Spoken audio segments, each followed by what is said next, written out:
Hello everyone, today we will talk about how to fix or how to solve the problem of Bitmoji app. You will click on settings. Here in this page you will go to apps, default apps, app settings. In this list you will click on Bitmoji app and you will enter. Here in this page of app info you will click on first stop and you will click OK.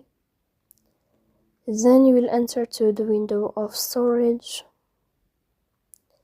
Here you will click on clear cache. Then you will go to Play Store. You will search about the application of Bitmoji app. And here you can uninstall your app and you can uninstall it again to fix that problem.